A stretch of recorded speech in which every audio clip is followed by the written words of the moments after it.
অনূর্ধ্ব-20 সাফ চ্যাম্পিয়ন দলকে সংবর্ধনা দিয়েছেন যুব ও ক্রীড়া প্রতিমন্ত্রী আমিনুল হক। প্রত্যেক সদস্যকে যুব ও ক্রীড়া মন্ত্রণালয় 1 লাখ টাকা করে আর্থিক পুরস্কার দেবে বলে জানিয়েছেন তিনি।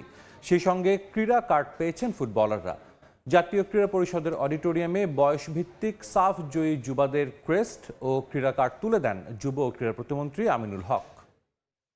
আমরা যেমন তাদের জন্য দেশে ট্রফি এনে দিয়েছি, তারাও আমাদেরকে অনেক পুরস্কৃত করেছেন, এতে আমরা অনেক খুশি। আমরা তাদের কাছে চাইব যেন তারা বাংলাদেশের ফুটবলটা নিয়ে একটু কাজ করে, তৃণমূল পর্যায়ে যেন ফুটবলটা নিয়ে একটু কাজ করে, যেন বাংলাদেশের ফুটবলটা ভবিষ্যতে আরো উন্নত জায়গায় যাইতে পারে। Thank you guys for showing up. I really shouldn't be surprised you guys have showed up every step of the way. I'd like to thank everyone here.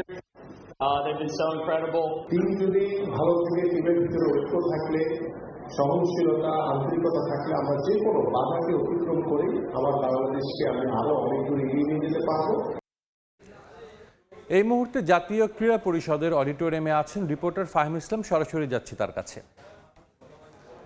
Fahim, সাফজয়ী অনূর্ধ্ব-20 দলকে বাংলাদেশ ক্রীড়া ও যুব মন্ত্রণালয়ের পক্ষ থেকে কিন্তু আসলে কিছুক্ষণ আগেই জাতীয় ক্রীড়া পরিষদের যে অডিটোরিয়াম রয়েছে সেখানে সংবর্ধনা দেওয়া হয়েছে, যেখানে দলের প্রতিটি সদস্যকে 1 লক্ষ টাকা করে আর্থিক পুরস্কার বা বোনাস দিয়েছেন যুব ও ক্রীড়া প্রতিমন্ত্রী আমিনুল হক। সেই সঙ্গে দেওয়া হয়েছে ক্রীড়া কার্ড, যে ক্রীড়া কার্ডে আসলে যে ক্রীড়া কার্ড নিয়ে আসলে কনফিউশন সৃষ্টি হয়েছিল একটু, যে ক্রীড়া কার্ডে যে বেতন ভাতা রয়েছে সেই বেতন ভাতা কি আসলে সাফজয়ী দলের সদস্যরা পাবেন কিনা। সেখানে আমরা পরবর্তীতে ক্রীড়া প্রতিমন্ত্রী আমিনুল হকের সঙ্গে কথা বলেছি এবং তার সচিব মহোদয় যিনি রয়েছেন তার সঙ্গে কথা বলেছি। সেখানে তিনি আমাদেরকে ক্লিয়ার করেন যে এই যে ক্রীড়া কার্ডটা থাকছে সেখানে আসলে বেতন কাঠামোর যেই জায়গাটা, সেখানে আসলে বেতনটা পাচ্ছে না অনূর্ধ্ব-20 দল, সেখানে বেতনটা পাবে কিন্তু জাতীয় ফুটবল দল। কিন্তু বেতন কাঠামো ছাড়া অন্যান্য যে সুযোগ সুবিধাগুলো রয়েছে, স্বাস্থ্য কিংবা যে যাতায়াত যে সুযোগ সুবিধাগুলো রয়েছে সেই সুযোগ সুবিধাগুলো আসলে পাবে অনূর্ধ্ব-20 দল। সেই সঙ্গে আসলে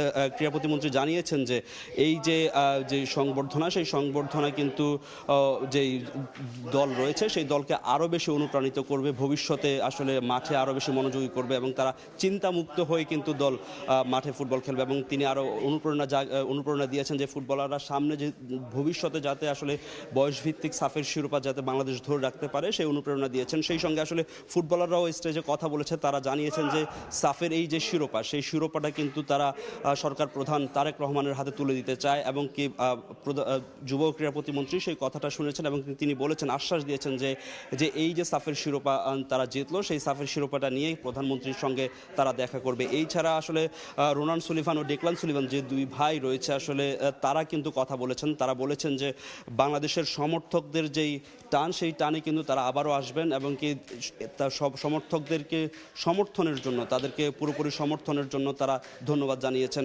এছাড়া আসলে এই দলটা কিন্তু বিগত কয়েক বছর ধরে কয়েক মাস ধরেই কিন্তু আসলে অনুশীলন করে যাচ্ছে। সেই অনুশীলনের শেষে কিন্তু এই যে সফলতা এসেছে। আমরা বাফের যে সহসভাপতি বা বয়সভিত্তিক দল নিয়ে যারা কাজ করে যিনি কাজ করেন সেই নাসের শাহরিয়ার জাহিদি, সেই জাহিদির সঙ্গে আমরা কথা বলেছি। তিনি জানিয়েছেন যে সামনে বাংলাদেশ অনূর্ধ্ব-20 দলের যে এশিয়ান কাপ বাছাই রয়েছে সেই এশিয়ান কাপ বাছাইয়ের জন্য এখন থেকে আসলে প্রস্তুতি নিতে যাচ্ছে যে বাংলাদেশ ফুটবল ফেডারেশন। সেই প্রস্তুতির অংশ হিসাবে কিছুদিন পরেই আসলে ক্যাম্প শুরু হবে।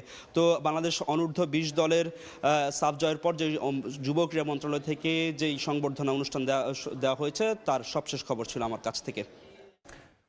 আমাদের সঙ্গে জাতীয় ক্রীড়া পরিষদ থেকে যুক্ত হয়েছিলেন রিপোর্টার ফাহিম ইসলাম।